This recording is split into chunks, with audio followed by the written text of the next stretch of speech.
سورۃ الملک نبی صلی اللہ علیہ وآلہ وسلم کی چند لاڈلی صورتوں میں سے، پسندیدہ صورتوں میں سے ایک صورت ہے۔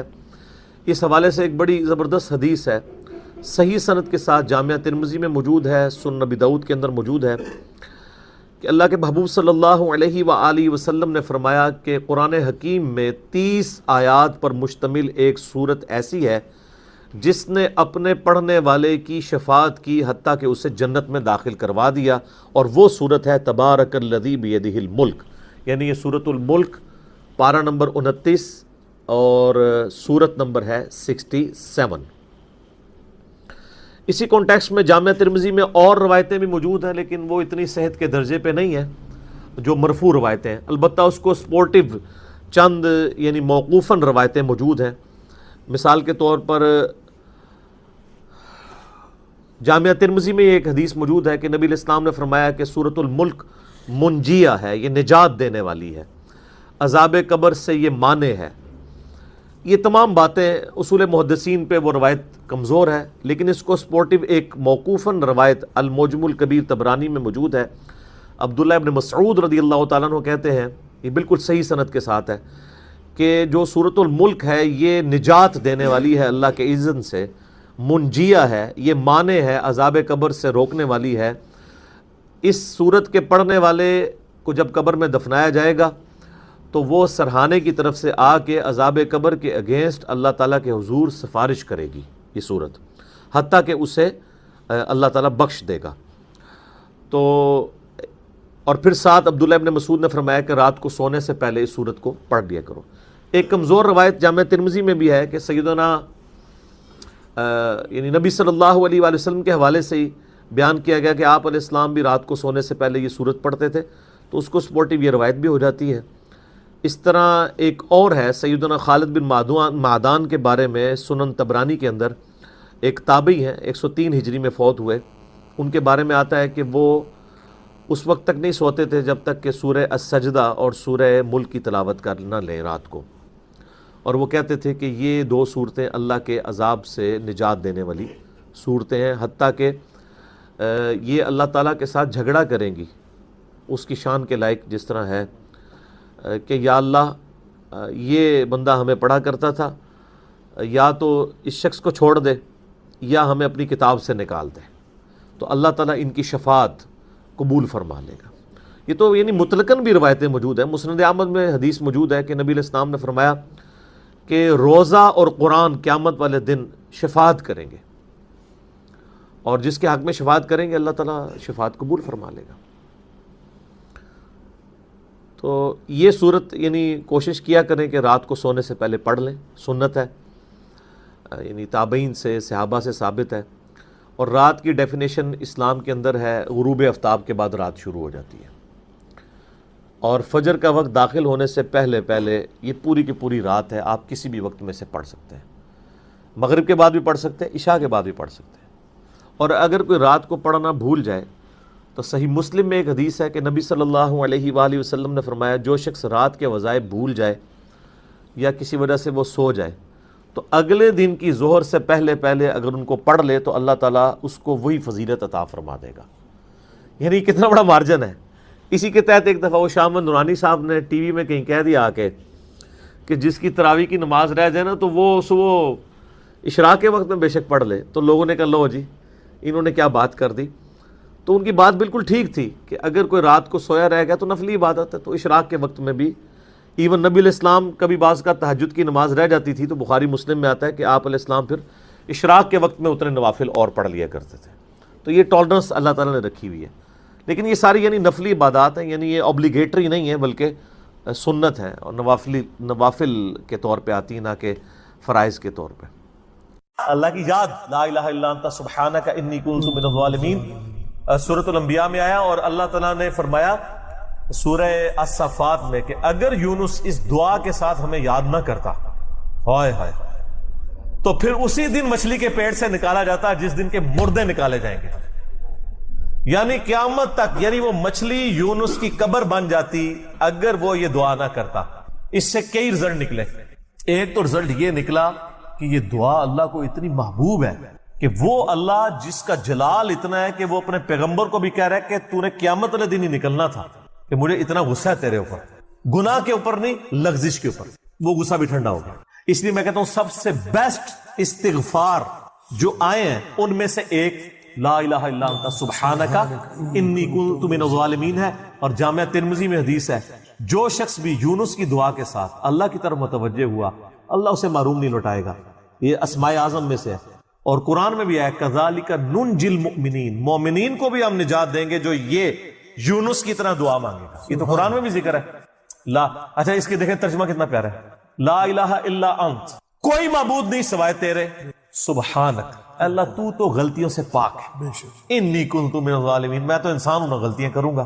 یار اس سے بہتر انداز ہو سکتا ہے کہ یا اللہ تو تو غلطی اس لیے نہیں کرتا کہ تو پاک ہے، تو پاک تو صرف تو ہے، مخلوق تو اس لیول پہ پاک ہو نہیں سکتی، اس لیے ورنہ تو ہم مخلوق کو بھی سبحان پیغمبروں کے ساتھ بھی لگا رہے ہوتے۔ انسان جتنا بھی پرفیکٹ ہو پاک نہیں ہو سکتا۔ انبیاء کو اللہ نے گناہوں سے پاک کیا ہے، لغزشیں ان سے بھی ہوئی ہیں، حضرت آدم علیہ السلام سے لغزش ہوئی ہے، نوح علیہ السلام نے کافر بیٹے کے لیے دعا کی ہے، موسیٰ علیہ السلام سے بندہ مر گیا، نبی علیہ السلام کی 4 لغزشیں قرآن میں ذکر ہوئی ہیں، غزوہ احد پہ بددعا نکل گئی تھی زبان سے، تو وہ سورہ آل عمران میں آیا کہ آپ کو کوئی اختیار نہیں ہے، آپ نے بددعا دی ہے، اللہ چاہے تو ان کو ہدایت دے، اور پھر اسی خالد بن ولید کو ہدایت بھی مل گئی، اور اسی مبارک زبان سے جس سے بددعا ملی تھی سیف اللہ کا لقب بھی مل گیا۔ ٹھیک ہے، یہ سر اللہ کے اختیار ہے، پرفیکٹ صرف گاڈ ہے، اس کی کوئی مخلوق بھی پرفیکشن میں اس لیول پہ نہیں جا سکتی۔ مخلوق کی یہ اللہ کا نقص نہیں ہے بلکہ مخلوق کا نقص ہے کہ جو مخلوق ہوگا نا وہ پرفیکٹ نہیں ہو سکتا، جیسے خالق ہمیشہ سے ہے، مخلوق ہمیشہ سے ہو ہی نہیں سکتی۔ وہ کہتے ہیں نا، اکثر لوگ سوال کرتے ہیں کہ اللہ تعالیٰ اپنے ساتھ کا ایک اور خدا پیدا کر سکتا ہے، ہم کہتے ہیں یہ محال ہے، اس لیے کہ جو پیدا ہوگا وہ خدا ہوگا ہی نہیں، جو پیدا ہو گیا تو خدا کون ہے؟ لم یلد ولم یولد، ٹھیک ہو گیا۔ تو ذکر بھی کریں سر، اللہ کو یاد کریں، جھوم جھوم کے ہر جگہ ذکر کریں، کوئی پروٹوکول نہیں، نہ وضو نہ غسل، ذکر کے لیے کوئی پروٹوکول نہیں ہے، جب مرضی ذکر کریں، اللہ کو یاد کریں، اور اس کے لیے کپڑے پہننا ہونا بھی ضروری نہیں ہے۔ اکثر لوگ یہ سمجھتے ہیں کپڑے پہننا ضروری ہے، نہ کوئی ضروری نہیں ہے۔ بعض اوقات بندہ وضو کے لیے اندر چلا جاتا ہے غسل کے لیے، یا غسل کرتے ہوئے تو لوگ بسم اللہ نہیں پڑھتے ہیں، کپڑے پہن کے پھر بسم اللہ پڑھتے ہیں۔ سر اللہ اور بندے کا کون سا پردہ ہے؟ ٹھیک ہے، آپ کر سکتے ہیں ذکر۔ اگلا سوال ہے، میں نے اپنی زندگی میں بہت شرک کیا ہے لیکن الحمدللہ اب توبہ کر چکا ہوں، لیکن اس کے باوجود یہی فکر دامن گیر رہتی ہے کہ شرک تو ناقابل معافی گناہ ہے، معلوم نہیں کہ میری توبہ قبول ہوگی بھی یا نہیں، مجھے بتائیں میں کیا کروں۔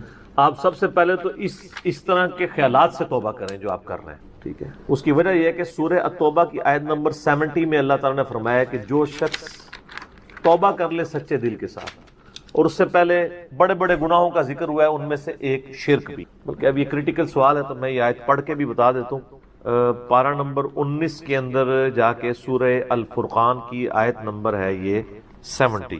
اعوذ باللہ من الشیطان الرجیم، بسم اللہ الرحمن الرحیم۔ ہاں جی یہ آ گیا، والذین لا يدعون مع اللہ الہا آخر، یعنی اللہ تعالیٰ اہل ایمان کی نشانی بتا رہا ہے کہ وہ ایسے لوگ ہیں کہ وہ اللہ کے ساتھ کسی اور کو الہ کے طور پر نہیں پکارتے، ولا يقتلون النفس التي حرم اللہ الا بالحق، اور کسی جان کو ناحق قتل نہیں کرتے۔ ہاں بفتوی شریعت والا معاملہ علیحدہ ہے، یعنی قتل کے بدلے قتل، وہ بھی گورنمنٹ کا جوڈیشری کا کام ہے، آپ نے خود نہیں کرنا۔ ولا یزنون، نہ زنا کرتے ہیں۔ ومن یفعل ذلک یلقى اثاما، جو کوئی یہ 3 گناہ کرے گا ان قریب ان کا عذاب چکھ لے گا۔ کون سے 3 بڑے گناہ گنوائے گئے ہیں؟ نمبر 1 اللہ کے ساتھ شرک، نمبر 2 قتل ناحق، اور نمبر 3 زنا۔ حتیٰ کہ بخاری مسلم میں ایک حدیث ہے کہ نبی علیہ السلام سے جب بڑے بڑے گناہوں کے بارے میں پوچھا گیا نا تو آپ نے یہی 3 گناہ گنوائے، اور پھر آپ نے کہا قرآن پڑھ کے دیکھو، یعنی نبی علیہ السلام بھی اپنی بات کی دلیل میں قرآن پیش کرتے ہیں، ماشاء اللہ تعالی۔ والذین لا يدعون مع اللہ الہا آخر ولا يقتلون النفس التي حرم اللہ الا بالحق ولا يزنون ومن يفعل ذلك يلقى اثاما يضاعف له العذاب يوم القیامة ويخلد فيه مہانا، جو یہ 3 گناہ کرے گا اس کے لیے عذاب دگنا کر دیا جائے گا قیامت میں، اور وہ ذلیل و خوار کر کے آگ میں یعنی جھونکا جائے گا۔ الا من تاب، ہاں اگر کوئی ان گناہوں سے توبہ کر لے۔ کون سے؟ نمبر 1 شرک، نمبر 2 قتل ناحق، اور نمبر 3 زنا۔ وآمن وعمل عملا صالحا، اور ایمان لے آئے، یعنی ایمان تو پہلے بھی ہوگا نہیں، صحیح والا ایمان، اور نیک عمل کرے، فاولئک یبدل اللہ سیئاتہم حسنات، تو پھر ایسے شخص کے گناہوں کو بھی اللہ تعالیٰ نیکیوں سے بدل دے گا۔ صرف معافی نہیں سر، جتنے بڑے بڑے گناہ تھے اسی لیول کی بڑی بڑی نیکیاں۔ وَكَانَ اللَّهُ غَفُورًا رَحِيمًا، اور اللہ تعالیٰ تو بخشنے والا مہربان ہے۔ وَمَن تَابَ وَعَمِلَ صَالِحًا، جو کوئی توبہ کرے اور نیک اعمال کرے، فَإِنَّهُ يَتُوبُ إِلَى اللَّهِ مَتَابًا، تو اللہ تعالیٰ کہتا ہے کہ میرے ذمہ ہے اس کی توبہ کو قبول کرنا، یعنی اللہ تعالیٰ نے اپنے اوپر خود سے واجب کیا، حالانکہ اللہ تعالیٰ کسی چیز کا پابند نہیں ہے کہ جو میری طرف رجوع لائے گا میں اسے ضرور معاف کروں۔ تو اگر کسی شخص کو اس طرح کا وہم آتا ہے نا، اور یہ وہم اس لیے بھی آ رہا ہوتا ہے، بعض اوقات لوگ یعنی اس کا ترجمہ کرتے ہوئے بالکل لفظی ترجمہ کر رہے ہوتے ہیں۔ قرآن حکیم کی آیات چونکہ پورے کانٹیکسٹ کے ساتھ ہوتی ہیں، بیک گراؤنڈ میں آیات نازل ہوئی ہوتی ہیں، لہٰذا میں جب بھی ان آیات کا ترجمہ کرتا ہوں نا، جب اسپیسیفکلی شرک کو ایڈریس کر رہا ہوتا ہوں، میرا لیکچر نمبر ہے مسئلہ نمبر 3، دعا صرف اللہ ہی سے، اور سچ پیپر بھی ہے اس کے اوپر، تو ہم یہ ترجمہ جو ہے نا، یہ آیت ان اللہ لا یغفر ان یشرک بہ، بے شک اللہ اس گناہ کو کبھی معاف نہیں کرے گا کہ کوئی شخص اللہ کے حضور قیامت والے دن اس حال میں پیش ہوا کہ اس نے دنیا میں شرک کیا ہوا، یعنی بغیر توبہ کے وہ مرا۔ وَيَغْفِرُ مَا دُونَ ذَلِكَ لِمَن یشاء، اور شرک کے علاوہ ہر گناہ معاف کر دے گا، وہ بھی اوپن لائسنس نہیں، جس کے لیے چاہے گا۔ یعنی جو شخص شرک سے توبہ کیے بغیر گیا نا، اس کی تو توبہ ہے ہی نہیں قیامت۔ ہاں دنیا میں کر گیا وہ معاملہ علیحدہ ہے، قیامت میں اللہ سے اس حال میں ملا کہ اس نے دنیا میں شرک کیا ہوا اور توبہ نہیں کی، تو اللہ تعالیٰ اس کا گناہ معاف نہیں کرے۔ وَمَن يُشْرِكْ بِاللَّهِ فَقَدْ ضَلَّ ضَلَالًا بَعِيدًا، جو کوئی شرک کرتا ہے وہ گمراہی میں دور جا پڑا، وَلِعَوْذُ بِاللَّهِ تعالی۔ دنیا میں تو میرے بھائی جامعہ ترمذی میں حدیث ہے، نبی علیہ السلام نے فرمایا موت کے غرغرے سے پہلے اللہ تعالیٰ توبہ قبول کرے۔ موت کے غرغرے سے مراد ہے نزع کا عالم طاری ہونے سے پہلے، جب کسی کو موت نظر آ گئی نا، اب وہ توبہ نہیں کر سکتا۔ تو قرآن حکیم میں ہے نا، فرعون جب ڈوبنے لگا تھا تو اس نے کیا کہا تھا، میں ہارون اور موسیٰ کے رب پر ایمان لاتا ہوں، بنی اسرائیل کے رب پہ، تو اللہ تعالیٰ نے کیا فرمایا تھا، الآن، اب لایا ایمان، حالانکہ ایمان تو لے آیا تھا، وہ غرغرہ تو وہ لے ہی رہا تھا نا، غوطہ تو کھا رہا تھا نا۔ تو موت کے غرغرے سے مراد ہے نزع کا عالم طاری ہونے سے پہلے۔ اور اس میں ایک پوائنٹ کئی دفعہ ہائی لائٹ کر چکا ہوں، یہاں پہ بھی کر دوں، اگر آپ کو کسی شخص کے بارے میں یہ پتا چل جائے نا کہ اس کو لا علاج بیماری لگ چکی اور وہ اب کچھ عرصے میں ایکسپائر ہو جائے گا، جیسے کینسر ہے، یعنی ہم نے یہ لرن کر لیا نا کہ کینسر جب 3rd سٹیج کے اوپر پہنچ جاتا ہے تو وہ انسان بچتا نہیں ہے۔ جس شخص کو کینسر ہوا ہے، یا سپوز اس کے گردے فیل ہو گئے، یا دل بالکل ایج پہ پہنچ چکے، ایسے لوگوں کو یعنی پاکستان انڈیا میں تو لوگ چھپاتے ہیں کہ پہلے ہی نہ کہیں مر جائے وہ سن کے۔ کتنی حیران کن بات ہے کہ مسلمان جس کے لیے موت ایسٹ ہونی چاہیے، چلو کافر کو تو سمجھ آتا ہے، اس نے تو دنیا ہی کمائی ہے نا، مسلمان بھی یعنی مرنے سے پہلے مر جاتے ہیں موت کا سن کے، ایسا تو نہیں ہونا چاہیے اصولاً۔ اور یہ ٹانٹ اللہ نے قرآن پاک میں یہودیوں کو دی ہے سورہ جمعہ کے اندر، کہ کہتے ہیں نا اللہ کے بڑے چہیتے ہیں، ان کو کہو کہ تم موت کی تمنا کرو اگر تم سچے ہو، اگر تم اللہ کے چہیتے ہو تو پھر موت تو تمہارے لیے خوشخبری ہونی چاہیے، لائبلٹی نہیں ہونی چاہیے، ایسٹ ہونی چاہیے۔ اب یہی تان ہمیں بھی آ رہا ہے، مسلمان کی حالت نہیں ہونی چاہیے، اس کو موت کا پتہ چلے تو جناب وقت سے پہلے ہی مرنے کی کوشش کرے۔ تو لیکن آپ یورپ امریکہ میں اگر کسی کو بیماری ہو نا، اس کو بتا دیا جاتا ہے کہ سر پلان کر لیں، 6 مہینے ہیں، اور 6 مہینے بھی ان کے پلان ہیں، وہ 6 سال بھی ہو سکتے ہیں، 6 گھنٹے بھی ہو سکتے ہیں، وہ تو اللہ کی مرضی ہے، وہ ایک ایسٹیمیٹ بتاتے ہیں۔ یہاں پہ لوگ چھپا لیتے ہیں، اس کا نقصان یہ ہے کہ نہ وہ اپنی لائف کو یعنی کوئی وراثت کے پوائنٹ آف ویو سے مینج کر سکتا ہے، اور سب سے بڑھ کے اسے توبہ کی طرف آپ کو لانا چاہیے۔ میں تو کہتا ہوں جی کسی کو کینسر ہو گیا ہے، ابھی اس میں موت کا غرغرہ نہیں آیا، کوئی کینسر ہوا ہے نا، پتہ نہیں کب مرنا ہے، ٹھیک ہے نا، نزع کا عالم بھی نہیں ہے، اس کو سب سے پہلے بتائیں کہ بھائی تمہیں لا علاج بیماری ہے، تمہاری ڈیتھ کسی بھی وقت ہو سکتی ہے، اللہ کی طرف رجوع لاؤ۔ سر اس نے پوری زندگی بھی عیاشی کی تھی نا، وہ اپنی آخرت مینج کر سکتا، وہ تو خیر کر سکتا ہے، ہمیں بھی اپنی آخرت مینج کرنی چاہیے، روزانہ مرنے سے پہلے توبہ کرنی چاہیے۔ روزانہ ہم مرتے ہیں نا، صحیح بخاری میں حدیث ہے نا، نبی علیہ السلام رات کو سوتے ہوئے کیا دعا مانگتے تھے، اللہم باسمک اموت و احیا، میں تیرے نام پر مرتا اور جیتا ہوں، یعنی سوتا اور جاگتا ہوں، کیونکہ صحیح بخاری میں حدیث ہے موت جو ہے وہ نیند کی بہن ہے۔ اور جب آپ صبح اٹھتے ہیں تو وہ بھی صحیح بخاری میں دعا ہے، الحمدللہ الذی احیانا بعد ما اماتنا والیہ النشور، تمام تعریفیں اس اللہ کے لیے ہیں جس نے مجھے مرنے کے بعد زندہ کیا، یعنی موت کے بعد زندہ، اور میں نے پلٹ کے اس کی طرف جانا ہے۔ تو رات کو سونے سے پہلے توبہ کریں، اور سب سے بیسٹ توبہ تو وہ بخاری مسلم میں حدیث ہے، جس نے رات میں سورۃ البقرہ کی آخری 2 آیات پڑھ لی اسے ہر چیز سے کفایت کر جائیں گی۔ آمن الرسول بما انزل الیہ من ربہ والمؤمنون کل آمن باللہ وملائکتہ وکتبہ ورسلہ لا نفرق بین احد من رسلہ وقالوا سمعنا واطعنا غفرانک ربنا والیک المصیر لا یکلف اللہ نفسا الا وسعها آنورڈ۔ اس میں تجدید ایمان بھی ہے، اللہ پر ایمان، کتابوں پر، فرشتوں پر، اس کے بعد دعائیں ہیں، ربنا لا تؤاخذنا ان نسینا واخطانا، اس کے اندر توبہ شامل ہے۔ سب سے بیسٹ تجدید ایمان جو ہے سورہ بقرہ کی آخری 2 آیات ہیں، اور یہ ہمارے وظیفے میں ہم نے بلو کارڈ کے اوپر بھی لکھا ہے کہ نبی علیہ السلام نے فرمایا، اور یہ حدیث بخاری مسلم دونوں میں، جو شخص رات کو سونے سے پہلے سورۃ البقرہ کی آخری 2 آیات پڑھ لے، اس میں جو کچھ اللہ سے مانگا ہے وہ اس کو دے دیا جائے گا، یہ بھی الفاظ ہے۔ تو اس میں کیا کچھ مانگا ہوا ہے؟ تو تجدید ایمان۔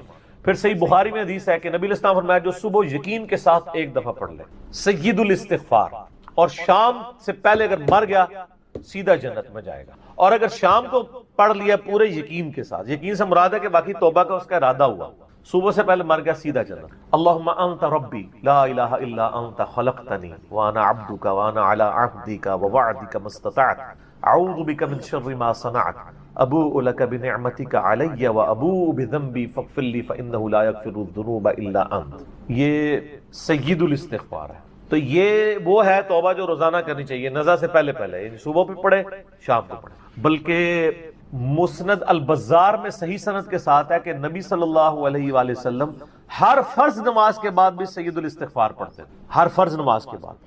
ایک تو ہم پڑھتے ہیں نا اللہ اکبر استغفر اللہ استغفر اللہ استغفر اللہ اللہم انت السلام منک السلام تبارک یا ذا الجلال والاکرام، اس کے بعد آپ سید الاستغفار آیت الکرسی بھی پڑھیں، آیت الکرسی کے بارے میں بھی آیا ہے سنن نسائی الکبریٰ کے اندر صحیح سند کے ساتھ، ہم نے گرین کارڈ میں ڈالا ہے کہ جو شخص آیت الکرسی فرض نماز کے فوراً بعد پڑھے گا مرتے ہی جنت میں جائے گا، لیکن نماز پڑھے گا، خالی آیت الکرسی نہیں، نماز کے فوراً بعد، تو نماز بھی اس کو پڑھنی چاہیے۔ تو اس طرح یعنی تجدید ایمان والا یہ معاملہ بھی کرنا چاہیے، اور یہ وہم ہی نہیں بننا چاہیے کہ اللہ تعالیٰ معاف نہیں کرے گا۔ صحیح بخاری اور مسلم دونوں میں حدیث ہے کہ میں اپنے بندے کے گمان کے قریب ہوں، جو بندہ میرے لیے گمان کرتا ہے میں ویسا ہوں اس کے۔ جو شخص یہ کہتا ہے اللہ مجھے معاف نہیں کرے گا تو اس کو واقعی اللہ معاف نہیں، اور جو کہے گا کہ اللہ تعالیٰ مجھے معاف کر دے گا اسے اللہ معاف کر۔ تو انشاءاللہ تعالیٰ یہ کبھی ایسا نہیں کرنا چاہیے اللہ تعالیٰ سے نا امیدی والا معاملہ۔ آپ اپنے رب کے وعدوں پر، نبی صلی اللہ علیہ وسلم کے وعدوں پر یقین رکھیں کہ جس شخص نے سچے دل سے توبہ کی ہے اس کی نہ صرف توبہ قبول ہوگی سورۃ الفرقان آیت نمبر 70 کے تحت، بلکہ اس کے گناہوں کو بھی نیکیوں سے بدل دیا جائے گا۔ تو اللہ تعالیٰ رجوع لانے والوں کو پسند فرماتا ہے، بار بار رجوع لاتے رہنا چاہیے، اللہ تعالیٰ سے اپنے آپ کو آزاد نہیں کرنا چاہیے، نیکی کی ہو یا نہ کی ہو، گناہ کیا ہو یا نہیں کیا، یہ علیحدہ سے بات ہے۔ نبی علیہ السلام سے بڑھ کر کون نیک ہو سکتا ہے؟ صحیح بخاری میں حدیث ہے کہ میں بھی روزانہ 70 سے زیادہ دفعہ اپنے رب کی طرف استغفار لے کے آتا ہوں، استغفر اللہ و اتوب الیہ، نبی علیہ السلام۔ اور یہ 70 کا عدد آپ نے کثرت کے لیے بولا ہے، عربی میں 70 کا مطلب 70 ڈیجٹ نہیں ہوتا، 70 کا مطلب 1000 دفعہ بھی ہو سکتا ہے، 10,000 دفعہ بھی ہو سکتا ہے، 100 دفعہ بھی ہو سکتا ہے، کثرت کے لیے بولا جاتا ہے۔ تو استغفار تو بندے کی ضرورت ہے، یہ اللہ سے ایک نیکی ہے، اور ہر چیز کے ساتھ استغفار اٹیچ ہے۔ آپ دیکھیں کہ محفل سے اٹھنے کی جو دعا ہے اس میں استغفار ہے، سبحانک اللہم و بحمدک اشہد ان لا الہ الا انت استغفرک و اتوب الیک، سنن نسائی میں حدیث ہے۔ پھر سنن نسائی الکبریٰ میں حدیث ہے کہ نبی علیہ السلام وضو کے بعد بھی یہ دعا پڑھتے تھے، سبحانک اللہم و بحمدک اشہد ان لا الہ الا انت استغفرک و اتوب الیک، اور فرمایا یہ پڑھ لو تو یہ اللہ تعالیٰ قیامت کے دن تک کے لیے اس کو سنبھال کے رکھ دے گا، تمہیں اس کے عوض نیکیاں ملیں گی، ٹھیک ہے نا۔ تو رجوع اللہ، استغفار، ہر وقت اللہ کی طرف رجوع لاتے رہنا۔ اور سب سے بیسٹ یہ ہے کہ نماز کے تشہد کی آخری جو دعائیں والا پورشن ہے نا اس میں استغفار مانگیں، کیونکہ صحیح بخاری میں حدیث ہے جب درود شریف تشہد میں پڑھ چکو اس کے بعد جو چاہو اپنے رب سے مانگو، سجدوں میں بھی مانگیں۔ صحیح مسلم میں حدیث ہے سجدے میں انسان اپنے رب کے سب سے زیادہ قریب ہوتا ہے، تم خوب رب سے دعائیں مانگا کرو۔ اور نبی علیہ السلام نے دعا بھی سکھا دی، بخاری اور مسلم دونوں میں ہے کہ نبی علیہ السلام رکوع اور سجدے میں پڑھتے تھے سبحانک اللہم و بحمدک اللہم اغفر لی، یہ ہمارے وہ اذکار میں لکھا نا سبحانک اللہم و بحمدک اللہم اغفر لی، تو اس میں دعا ہی ہے۔ پھر 2 سجدوں کے درمیان میں رب اغفر لی رب اغفر لی ہے۔ سر استغفار تو ہر جگہ ہی چل رہا ہوتا ہے، تو اللہ کی طرف رجوع لائیں اور اللہ سے امید رکھیں۔ دنیا میں کسی نے توبہ کر لی تو موجہ ہی موجہ، یہ آخرت کے لیے معاملہ ہے۔ تو شرک، یار آپ نے کیا شرک کیا ہوگا، جو صحابہ کرام نے قبول ایمان سے پہلے کیا. سر صحیح مسلم میں حدیث ہے 321 نمبر، میں نے کربلا والے ریسرچ پیپر میں ڈالی، بڑی لمبی حدیث ہے. عمر بن عاص رضی اللہ تعالیٰ عنہ کہتے ہیں کہ جب مجھے یہ اندازہ ہوا کہ اب نبی علیہ السلام یعنی غلبہ پائیں گے، یعنی اللہ نے ان کا سینہ اسلام کے لیے کھول دیا. اسلام قبول کرنے کے لیے نبی صلی اللہ علیہ وآلہ وسلم کی خدمت میں حاضر ہوئے تو خود ہی بتاتے ہیں، اور انہوں نے اپنے نزا کے عالم میں موت کے وقت میں اپنے بیٹے کو، بڑی لمبی بڑی رکت انگیز حدیث ہے، میرا یوٹیوب پہ کلپ بھی ہے، عمر بن عاص کی موت کے وقت اشک بار آنکھوں سے سننے والی. تو خیر اس میں یہ بھی الفاظ ہیں، کہتے ہیں جب میں نبی صلی اللہ علیہ وسلم کے پاس ایمان لانے کے لیے گیا نا تو نبی علیہ السلام نے اپنا دایاں ہاتھ آگے بڑھایا بیعت کرنے. تو کہتے ہیں میں نے دایاں ہاتھ بڑھایا لیکن حضور کے ہاتھوں میں ہاتھ دینے سے پہلے ہی کھے. میں نے کہا یا رسول اللہ پہلے مجھے گارنٹی دیں کہ میں نے جو کچھ اسلام کے خلاف سازشیں کی ہیں پچھلے 19 سال میں، اسلام کے آنے کے بعد 19 سال تک اسلام کے خلاف یہ اور خالد ابن ولید دونوں، یہ دونوں کٹھے مسلمان ہوئے تھے ایک ہی دن ایک ہی وقت میں 19 سال. پھر اسلام کی حالت میں انہیں 19 سال نہیں ملے ہیں حضرت خالد ابن ولید، کفر میں ملے ہیں، اسلام میں تھوڑا وقت ملا. تو حضرت عمر بن عاص کہتے ہیں میں نے ہاتھ کھینچ لیا. میں نے کہا یا رسول اللہ پہلے گارنٹی دے میرے سارے گناہ معاف ہوں. تو آپ صلی اللہ علیہ وسلم نے فرمایا کہ اے عمر کیا تجھے نہیں پتا کہ اسلام پچھلے کے سارے گناہوں کو معاف کر دیتا ہے، اور اللہ کی راہ میں ہجرت پچھلے کے سارے گناہوں کو معاف کر دیتی ہے، اور حج مبرور پچھلے کے سارے گناہوں کو معاف کر. تو یہ اسلام لے کر آنا کتنی بڑی دولت ہے. تو یہ تجدید ایمان کرنا، کلمہ پڑھ کے یہ اپنا تجدید ایمان والا معاملہ بھی کرتے رہنا چاہیے. یہ بھی ایک توبہ کا ذریعہ ہے. اللہ سے امید رکھیں. اللہ کو اصل میں باغی پسند نہیں ہے، جو گناہ کر کے توبہ کر لیتے ہیں نا وہ اللہ کو بڑے پسند ہیں. اتنے پسند ہیں کہ ایک بڑی عجیب و غریب روایت ہے صحیح بخاری اور مسلم میں، صحیح مسلم میں ذرا زیادہ ڈیٹیل ہے کہ نبی علیہ السلام فرماتے ہیں اگر تم گناہ کرنا چھوڑ دو گے تو اللہ تعالیٰ تمہیں ختم کر دے گا، اور ایسی مخلوق لے کے آئے گا کہ جو گناہ کرتی ہو اور اللہ ان کو معاف کر کے خوشی محسوس کرے. اچھا اس کو بعض لوگوں نے دوسری طرف لے لیا، ان کا جی اللہ تعالیٰ گناہوں سے بڑا خوش ہوتا ہے. نہیں نا، اصل میں یہ بتانا چاہ رہے تھے نبی صلی اللہ علیہ وآلہ وسلم کہ انسان کے اندر بلٹ ان فالٹ رکھا گیا ہے کہ وہ غلطی کرے گا. اصل مسئلہ یہ ہے کہ وہ آدمی بنے. آدم نے اپنی غلطی کو جسٹیفائی کیا نہیں. جب غلطی کی تو کیا کہا ربنا ظلمنا انفسنا وان لم تغفر لنا وترحمنا لنکونن من الخاسرین. معاف کر دیا اللہ نے. شیطان نے اپنی غلطی کی جسٹیفیکیشن دینا شروع کر دی. میں ایسے بہتر ہوں، تو نے اس کو مٹی سے بنایا، مجھے آگ سے بنایا ہے، میں اس کو کیسے سجدہ کروں. جو اپنی غلطی کی جسٹیفیکیشن دے وہ شیطان ہوتا ہے، اور جو اپنی غلطی کی جسٹیفیکیشن دیے بغیر سیدھی معافی مانگ لے وہ آدمی ہوتا ہے. ہم کہتے ہیں نا آدمی، آدم کے ساتھ اس کی مضبوط ہو جاتی ہے. تو رجوع اللہ. تو وہ نبی علیہ السلام یہ بتانا چاہ رہے تھے کہ ایسی مخلوق جو گناہ نہ کرے وہ تو آلریڈی اللہ کے پاس موجود ہے. فرشتے، اللہ نے انسان اور جن کو ایسی مخلوق بنایا ہے جو اپنی ول سے اپنے رب کو چوائس کرے. فَأَلْهَمَهَا فُجُورَهَا وَتَقْوَاهَا، ان میں یعنی برائی کا مادہ بھی رکھ دیا، اچھائی کا بھی. وہ خود اپنی عقل ایز اے انسٹرومنٹ یوز کر کے یہ اللہ تعالیٰ کو خود سے وہ چوز کرے. ایسی مخلوق اللہ کو چاہیے تھی. سر یہی وہ چیز ہے جیسے انسان فرشتوں سے افضل ہو جاتا ہے. اور میں اکثر کہا کرتا ہوں کہ یہ وہ دولت ہے جو جبرائیل کے پاس بھی نہیں ہے. سر جبرائیل مجھ سے اگر میرا ایمان ایکسچینج کرنا چاہے نا میں نہیں کرتا. جبرائیل نے خدا کو مانا ہے خدا کی مرضی سے، اور میں نے خدا کو مانا ہے اپنی مرضی سے. اس کا کوئی ایکویلنٹ نہیں. اسی لیے انسان اشرف المخلوق ہے. اسی لیے انسان کو اللہ نے اتنا درجہ ہے فرشتے سے بہتر انسان بننا، مگر اس میں لگتی ہے محنت. انسان بنے، آدمی بنے. یہ نہ ہو کہ اولئک کالانعام بل هم اضل، جو سورۃ الاعراف میں ہے کہ وَلَقَدْ ذَرَأْنَا لِجَهَنَّمَ كَثِيرًا مِنَ الْجِنِّ وَالْإِنسِ، جنوں اور انسانوں کی اکثریت دوزخ کے لیے ہی پیدا ہوئے ہیں. یہ اللہ نے ایکسپرٹ اوپینین دیا، یہ نہیں ہے کہ میں نے دوزخ کے لیے ان کو بنایا. ساتھ یہ ہے کہ ہم نے ان کو کام دیے تھے، یہ سنتے نہیں، سننے کا سا نہیں سنتے. آنکھیں دی تھی دیکھتے نہیں، دیکھنے کا سا دیکھتے نہیں، یعنی عبرت والا. اور عقل دی تھی، دل دیے تھے.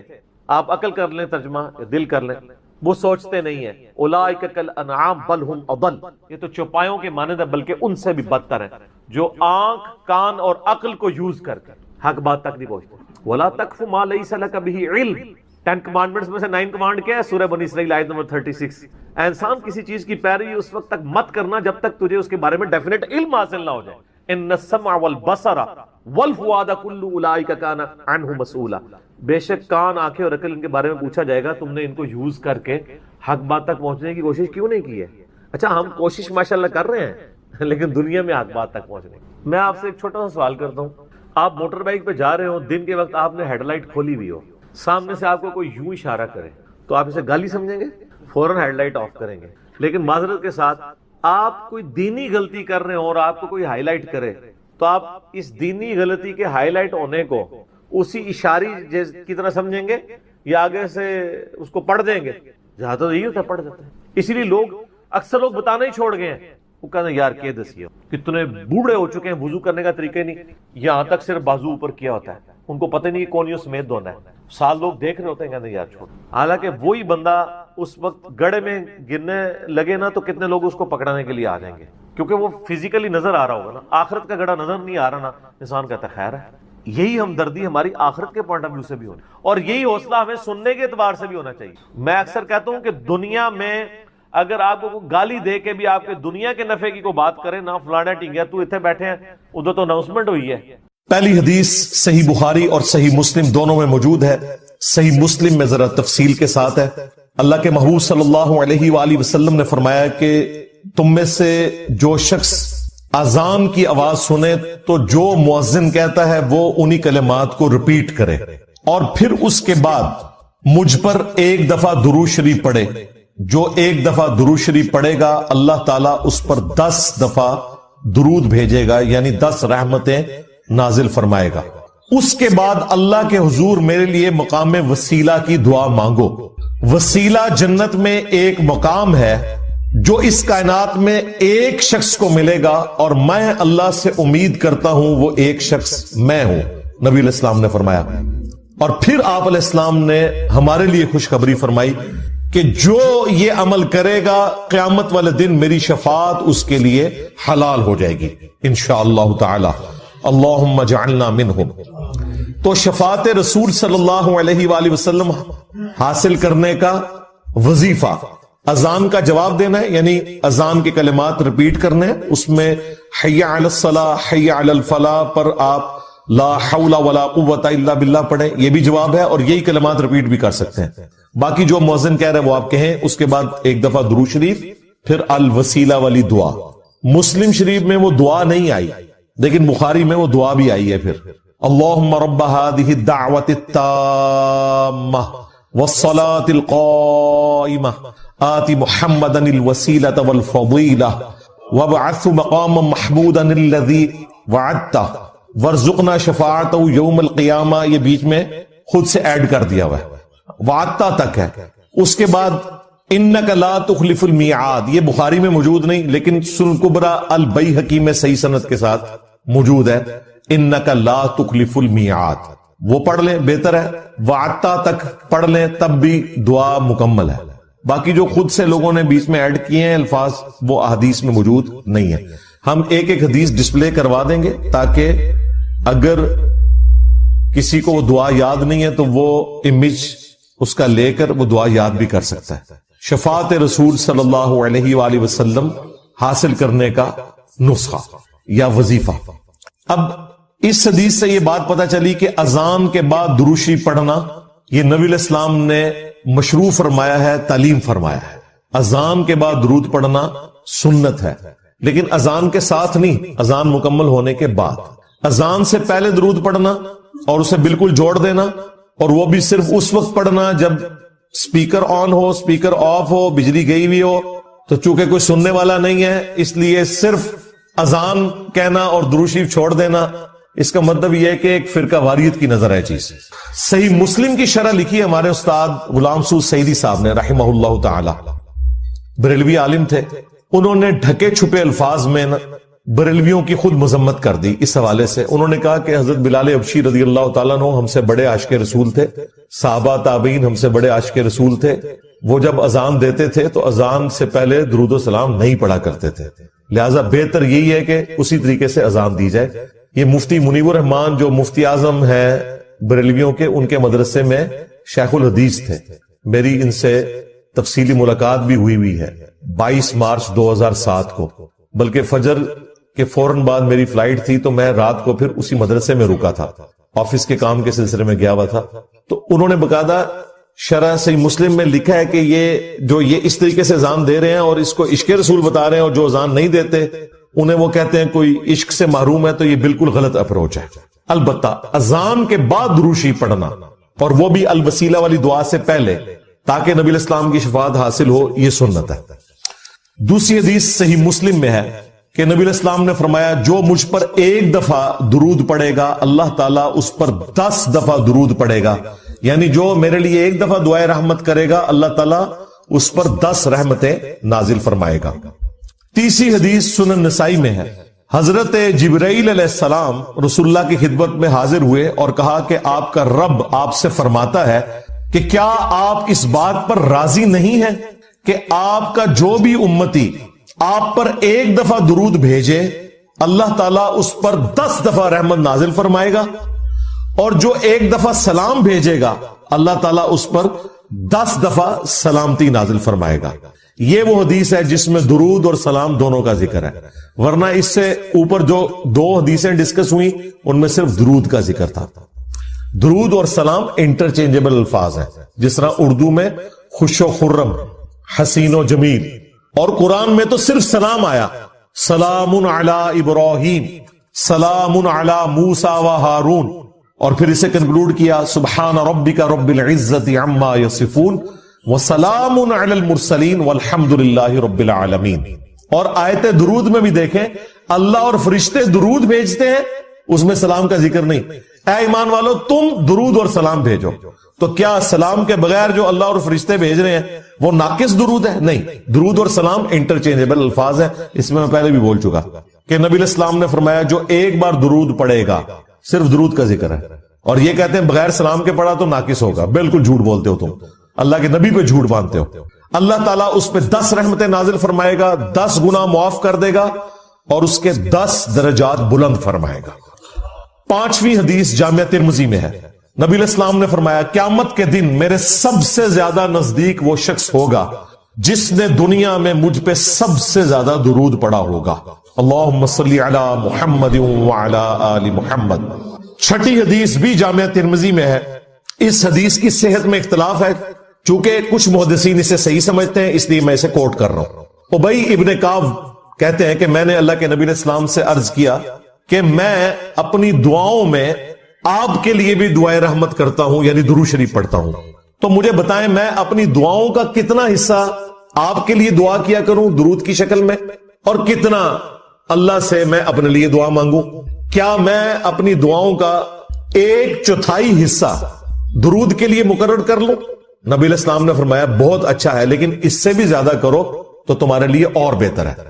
انہوں نے پھر عرض کیا یا رسول اللہ صلی اللہ علیہ وآلہ وسلم میں اپنی دعاؤں کا آدھا حصہ درود کے لیے کرتا ہوں اور آدھا باقی دعاؤں کے لیے. آپ نے فرمایا بہت اچھا ہے، اس سے بھی زیادہ کرو تو اور اچھا ہے. درود شریف کا جو سب سے پسندیدہ صیغہ ہے نا وہ وہی ہے جو ہمارے درود ابراہیمی کا پہلا جز ہے، اللہم صلی علی محمد وعلی آل محمد. سنن نسائی میں حدیث ہے، انٹرنیشنل نمبر کے مطابق 1293 اور ایک نمبرنگ کے مطابق ہے 1292. یہ مجھے زبانی یاد ہے نمبر، 12 نبی علیہ السلام کی نسبت سے اور 92 محمد کی وجہ سے 1292 سنن نسائی. زید ابن خارجہ سے نبی علیہ السلام نے فرمایا مجھ پہ درود پڑھنا لازم کر لو اور اپنی دعاؤں میں پڑھا کرو اللہم صلی علی محمد وعلی آل محمد. یہ سنی شیعہ دونوں کے ہاں پڑھا جاتا ہے. اس کے علاوہ بخاری اور مسلم میں درود ابراہیمی ہے جو ہم نماز میں پڑھتے ہیں، یہ بھی ثابت ہے. باقی جتنے بھی درود ہیں اسی سے ملتے جلتے ہیں. صلی اللہ علیہ وآلہ وسلم یہ بھی نبی علیہ السلام سے ثابت ہے. صحیح مسلم میں حضرت عیسیٰ علیہ السلام کے لیے آپ نے کہا وَنُزُولِ عِیسَى ابْنَ مَرْیَمَ صلی اللہ علیہ وسلم وآلہ وسلم کے ساتھ پڑھنا بہتر ہے، کیونکہ نبی علیہ السلام نے اسی کی ترغیب دلائی ہے. درود ابراہیمی میں بھی دیکھیں باقی درودوں کے اندر. اب رہا مسئلہ کتنی تعداد میں پڑھا جائے، جتنی حسب توفیق ہو. مجموع الزوائد میں ایک صحیح سند کے ساتھ حدیث موجود ہے سنن طبرانی کے ریفرنس سے کہ جو شخص صبح کے وقت 10 دفعہ درود شریف پڑھ لے اور 10 دفعہ شام کے قیامت والے دن اسے میری شفاعت نصیب. تو یہ بڑا آسان ہے. 10 دفعہ اللہم صلی علی محمد وعلی آل محمد پڑھنے میں کتنا ٹائم لگتا ہے. باقی اللہ تعالیٰ نے ڈیٹم لیول کے اوپر تو آپ پہ ویسے ہی یہ لازمی کر دیا ہے. نماز میں ہم درود شریف پڑھ ہی رہے ہوتے ہیں، ہر نماز میں پڑھ رہے ہوتے ہیں. درود شریف کے بغیر تمہاری نماز ہی مکمل نہیں ہوتی. اور ہماری نماز تو ہم تو دعائے قنوت کے بعد بھی درود شریف پڑھتے ہیں، صحیح سند سے ثابت ہے. نماز جنازہ میں بھی درود شریف پڑھتے ہیں، ہر جگہ درود شریف ہے. مسجد میں داخل ہوتے وقت درود شریف ہے، وہ حدیثیں موجود ہیں، وہ میں نے اس لیکچر میں ساری حدیثیں بتائی ہیں. ہر خطبے کے آغاز میں درود شریف ہے. جس مجلس میں نبی علیہ السلام کا ذکر ہو وہاں پہ درود شریف ہے. مولا علی علیہ السلام سے حدیث ہے جامعہ ترمذی میں صحیح سند کے ساتھ کہ نبی صلی اللہ علیہ وآلہ وسلم نے فرمایا وہ شخص کنجوس ہے جس کے سامنے میرا ذکر ہو اور مجھ پر درود نہ پڑے، اللہم صلی علی محمد وعلی آل محمد۔ اور ترمذی میں ایک حدیث ہے وہ شخص تباہ و برباد ہو جائے جس کے سامنے میرا ذکر ہو اور مجھ پر درود شریف نہ پڑے، اللہم صلی علی محمد وعلی آل محمد۔ اور اس کے علاوہ سنن طبرانی میں بھی ایک روایت ہے، اس روایت کی صحت پہ اختلاف ہے، لیکن چونکہ کچھ محدثین اسے صحیح سمجھتے ہیں اس لیے میں ضرور بیان کرتا ہوں کہ جو شخص روزانہ 100 دفعہ درود شریف پڑھ لے تو قیامت والے دن اللہ تعالیٰ اسے شہیدوں کے ساتھ اٹھائے گا، اور اس کی دونوں آنکھوں کے درمیان لکھا ہوگا کہ یہ شخص منافقت اور دوزخ کی آگ سے بری ہے۔ 100 دفعہ درود شریف، میری تو کوشش ہوتی ہے کہ 100 دفعہ درود شریف روزانہ کم از کم ضرور پڑھا جائے۔ اگر کوئی روزانہ نہیں پڑھ سکتا 10 دفعہ تو پڑھ لیں۔ اور نبی علیہ السلام کے آپ اکثر وظائف دیکھیں گے وہ 100 دفعہ ہی ہیں، اکثر وظائف جو زیادہ تعلیم کیے گئے، جیسے بخاری مسلم میں حدیث ہے کہ جو شخص 100 دفعہ پڑھ لے سبحان اللہ وبحمدہ تو اس کے سارے گناہ معاف کر دیے جائیں گے، چاہے سمندر کی جھاگ کے برابر ہو۔ اور جو شخص صبح و شام 100 دفعہ یہی پڑھے تو قیامت دن اس سے بڑھ کے کوئی عمل نہیں لے کے آ سکتا سوائے اس کے کہ جو اس سے زیادہ وہ کلمات پڑھ لے 100 کا۔ پھر بخاری میں 70 دفعہ استغفار کا ذکر ہے۔ پھر تسبیح فاطمہ بھی جو ہے 100 دفعہ ہے، 33 دفعہ سبحان اللہ، 33 دفعہ الحمدللہ، 34 دفعہ اللہ اکبر، یا 33 دفعہ اللہ اکبر اور 100 کا عدد پورا کرنے کے لیے بخاری مسلم میں آتا ہے لا الہ الا اللہ وحدہ لا شریک لہ لہ الملک ولہ الحمد وہو علی کل شیء قدیر۔ تو یہ سارے 100 والے ہیں، زیادہ تو آپ جتنا مرضی پڑھیں۔ جامع ترمذی میں حدیث ہے قیامت والے دن میرے سب سے زیادہ نزدیک وہ شخص ہوگا جس نے دنیا میں مجھ پہ سب سے زیادہ درود شریف پڑھا ہوگا، اللہم صلی علی محمد وعلی آل محمد۔ تو سب جتنا گڑ ڈالیں گے اتنا میٹھا ہوگا، درود شریف جتنا پڑھیں اتنا ہی کام ہے، نبی علیہ السلام کے قرب کا ذریعہ ہے۔ لیکن صرف درود شریف پہ زور ہو، نبی علیہ السلام کی تعلیمات پہ زور نہ ہو تو یہ غلط۔ درود شریف کے لیے باوضو ہونا بھی شرط نہیں ہے، یہ اللہ کا ذکر ہے اور ایسا ذکر ہے جس کے لیے کوئی پروٹوکول نہیں۔ وضو پروٹوکول ہوتا ہے نماز پڑھنے کا، عام اذکار کے لیے کوئی وضو پروٹوکول نہیں ہوتا۔ ویسے آپ نے رکھنا ہے وہ ضرور کریں، لیکن ادروائز ان اذکار کا کوئی پروٹوکول اس حوالے سے نہیں ہوتا۔ تو میری خواہش یہ ہے کہ آپ روزانہ کم از کم 100 دفعہ ضرور درود شریف پڑھیں۔ اگر نہیں پڑھ سکتے تو صبح فجر کے بعد 10 دفعہ اور 10 دفعہ مغرب کے بعد صبح شام 10 دفعہ پڑھ لیں تاکہ شفاعت رسول صلی اللہ علیہ وآلہ وسلم حاصل ہو۔ پھر مسلم شریف میں حدیث ہے، بخاری میں بھی کچھ حصہ ہے کہ جو اذان کا جواب دے، یعنی وہی مؤذن والے کلمات رپیٹ کرے، اس کے بعد مجھ پہ درود شریف پڑھے اور الوسیلہ والی دعا مانگے تو میری شفاعت اس کے لیے حلال ہو جائے گی، وہاں بھی درود شریف ہے۔ صحیح مسلم میں حدیث ہے جو ایک دفعہ 10 درود شریف پڑھے گا اللہ تعالیٰ اس پہ 10 رحمتیں نازل فرمائے گا۔ سنن نسائی میں حدیث ہے جو ایک دفعہ درود شریف پڑھے گا اللہ تعالیٰ اس پہ 10 رحمتیں نازل فرمائے گا، اس کے 10 درجات بلند کر دے گا، اسے 10 نیکیاں عطا فرمائے گا، اس کے 10 گناہ معاف کر دے گا۔ اتنی بڑی فضیلت ہے سر، اتنی بڑی فضیلت مجھے بتائیں کس عمل کی ہوگی؟ نفلی عبادات میں افضل ترین عبادت درود شریف۔ اچھا یہ درود شریف اللہ کی عبادت ہے کیونکہ آپ رجوع اللہ کرتے ہیں، اللہم صلی علی محمد وعلی آل محمد۔ یہ جو جمعے کے دن کے وظائف ہیں نا وہ آپ یعنی غروب آفتاب جمعرات والے دن اس سے لے کے جمعے کی مغرب تک کر سکتے، یہ نہیں ہوتا کہ جمعے کے دن کوئی کرنا ہو۔ تو جمعے والے دن درود شریف پڑھنے کی فضیلت ہے۔ ابو داؤد کے اندر اور ترمذی کے اندر، سنن نسائی میں، ابن ماجہ میں حدیث ہے کہ نبی صلی اللہ علیہ وآلہ وسلم فرمایا کہ جمعے کا دن تمام دنوں کا سردار ہے۔ اسی دن آدم علیہ السلام پیدا ہوئے، اسی دن وہ فوت ہوئے، اسی دن پہلا سور پھونکا جائے گا، دوسرا سور پھونکا جائے گا، قیامت قائم ہوگی۔ تم جمعے والے دن مجھ پہ کثرت سے درود پڑھو، تمہارا درود مجھ پر پیش کیا جائے گا۔ تو صحابہ کرام نے جرت کر کے پوچھا یا رسول اللہ صلی اللہ علیہ وسلم جب آپ مر جائیں گے اور آپ کی ہڈیاں مٹی میں مل جائیں گے؟ سر یہ صحابہ کے الفاظ ہیں جب تک 295C نہیں تھی مدینہ شریف، ورنہ آج کل تو کوئی سوال کر سکتا ہے؟ صحابہ پہ اللہ کی کروڑوں رحمتیں وہ سوال کیے تو میں عقیدے پتہ چلے۔ تو نبی علیہ السلام نے فرمایا کہ ان اللہ حرم علی الارض ان تأکل اجساد الانبیاء، بے شک اللہ نے مٹی پہ حرام کر دیے کہ نبیوں کے جسموں کو کھائے۔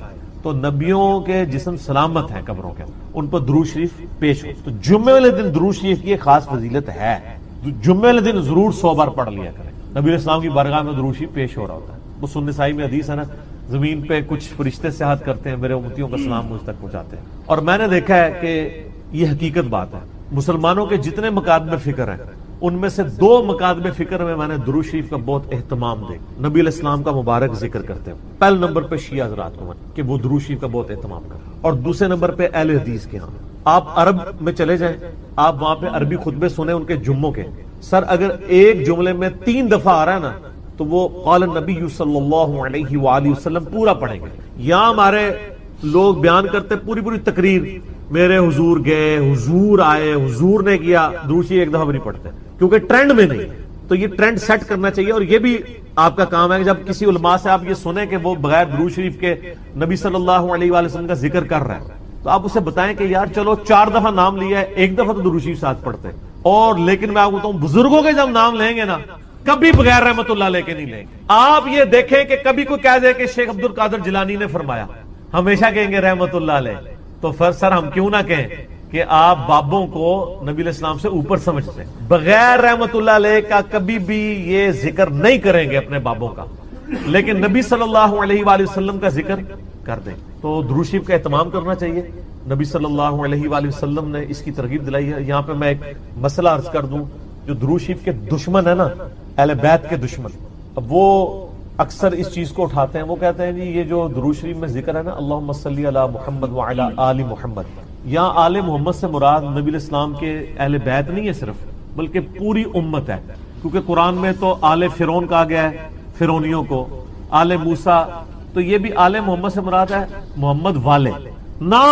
یہ کہانیاں اس وقت تک تھی جب تک کہ انجینئر صاحب کی ویڈیوز بخاری مسلم کی روشنی میں سامنے نہیں آئی تھی۔ صحیح بخاری میں یہ الفاظ ہیں کہ صحابہ کرام نے کہا، اے اللہ کے محبوب صلی اللہ علیہ وآلہ وسلم، ہم نے سلام تو آپ پہ عرض کرنا سیکھ لیا ہے، السلام علیکہ ایھا النبی ورحمۃ اللہ وبرکاتہ، نماز میں آپ ہمیں یہ بتائیے کہ ہم آپ اور آپ کے اہل بیت پر درود کیسے پڑھیں، آپ اور آپ کی آل پہ نہیں، اہل بیت۔ تو کوئی نبی علیہ السلام کا امتی جو غیر سید ہے اور وہ کہہ سکتا ہے میں اہل بیت ہوں، تو اہل بیت کے اگینسٹ آل محمد آپ نے تعلیم۔ درود شریف میں آل محمد سے مراد اہل بیت، نبی علیہ السلام کی جو اولاد ہے، یعنی آل علی، آل عقیل، آل عباس، آل جعفر، جو صحیح مسلم میں غدیر خون کی حدیث کے اندر موجود ہے۔ تو یہ یہاں آل محمد سے مراد اہل البیت ہے نبی علیہ السلام کی۔ باقی ان پہ درود پڑھیں گے تو ہم پہ تو ویسے ہی رحمتیں نازل ہو جانی ہیں، ان کے صدقے ہم تک بھی پہنچ جائیں گی اس حوالے سے۔ تو یہ میں نے ایک ضمناً مسئلہ عرض کر لیا، لوگ بیچ میں نا یہ ایک پخے چھوڑ رہے ہوتے ہیں، تو میں نے اس پہ میرا یوٹیوب پہ کلپ بھی چڑھا ہوا ہے، درود اور اہل بیت کے دشمن، تو اس میں نے بتایا تھا یہ یعنی اپنے بغض کا اظہار اس طریقے سے کر رہے ہوتے ہیں، ان کو تو کوئی چیز اس طریقے سے ہضم نہیں ہو رہی ہوتی نا، تو وہ جان بوجھ کے ایسی باتیں نکالتے ہیں۔ درود شریف پڑھیں، اور مجھے یاد ہے کہ 3-4 سال پہلے مجھے ایک بریلوی بھائی کا فون آیا، تو مجھے کہنے لگے کہ جی آپ کی ویڈیوز بہت اچھی ہیں، میں آپ کی ویڈیوز کی وجہ سے مسلک چھوڑا، سب کچھ سیکھا، آپ سے ایک ریکویسٹ کرنی ہے کہ آپ جب درود شریف پڑھتے ہیں نا تو آپ صلی اللہ علیہ وآلہ وسلم پڑھا کریں۔ تو آپ میری پرانی ویڈیوز دیکھیں تو اس میں صلی اللہ علیہ وسلم ہوتا تھا، تو میں نے اس کا پھر یہ مشورہ مانا، تو پھر میں نے آہستہ آہستہ اپنے آپ کو اس کا عادی کیا کہ وآلہ وسلم بھی کہا جائے، کیونکہ نبی صلی اللہ علیہ وآلہ وسلم کو یہ چیز پسند ہے کہ آپ صلی اللہ علیہ وآلہ وسلم کے اہل بیت کا ذکر کیا جائے، اس لیے درود ابراہیمی میں بھی اہل بیت کا ذکر کیا گیا۔ اچھا، درود ابراہیمی میں بعض لوگ کہتے ہیں یہ جو آل ابراہیم کا ذکر ہے تو آپ یہودیوں پہ درود پڑھ رہے ہوتے ہیں۔ نہیں سر، یہودیوں میں کہاں درود ہے؟ اس میں ہے کہ اے اللہ درود بھیج محمد صلی اللہ علیہ وآلہ وسلم اور ان کی آل یعنی اہل بیت کے اوپر، جیسا کہ تو نے رحمت بھیجی تھی۔ مثال ہے، اب والے یہودی تو ہے ضربت علیہم الذلہ والمسکنہ، یہ تو مغضوب علیہم ہے، یعنی مراد وہ جو اہل توحید تھے بنی اسرائیل میں سے۔ کون؟ حضرت موسیٰ علیہ السلام، عیسیٰ علیہ السلام، یعقوب علیہ السلام، یوسف علیہ السلام، جن پہ اولاد ابراہیم تو یہ ہے نا، وہ تو اولاد ابراہیم نہیں ہے نا جس نے ابراہیم والے کام ہی چھوڑ دیے۔ وہ تو قرآن میں آیا کہ حضرت نوح علیہ السلام نے کہا یا اللہ یہ میرا بیٹا ہے، اللہ فرمایا اس کے تو اعمال ہی کافر والے، تیرا بیٹا ہی نہیں، بیگوٹن سن تھا۔ تعلیمات پہ عمل نہ کرنے کی وجہ سے اللہ تعالیٰ نے بیگوٹن سن ہونا، صلبی بیٹا ہونے کا بھی انکار کر دیا۔ تو یہاں میں سیدوں سے بھی ریکویسٹ کروں گا کہ مہربانی کریں امت کے اوپر، اگر نوح علیہ السلام کا بیٹا ان کے طریقے پہ نہ چلے تو وہ ان کی آل سے فارغ ہے، اور آپ لوگ جو ہیں وہ چرچ کے اڈے چلا رہے ہوں، شراب کے ڈیرے چلا رہے ہوں۔ مجھے اگلے دن ایک بھائی کی کال آئی ہمارے ادھر ہی جرمنی سے، وہ خود شیعہ تھے اور وہ رونا رو رہے تھے کہ یار اس وقت اہل بیت کے خلاف ایک پوری مہم کھڑی کی گئی، آپ کو پتہ ہے نا یہاں پہ امیر شام کے نام کے نعرے بھی لگوائے گئے۔ تو میں نے کہا جی ہم نے تو کاؤنٹر نیریٹو کھڑا کر دیا اس کے اوپر۔ تو وہ بتانے لگے ایک کسی شیعہ ذاکر پورے اس ایک کمیونٹی کے بارے میں، وہ کہتے ہیں ہم ان کو ملینز آف روپیز سالانہ دیتے تھے، لیکن بعد میں پتہ چلا کہ وہ تو شرابیں پیتے ہیں اور عیاشیاں کرتے ہیں۔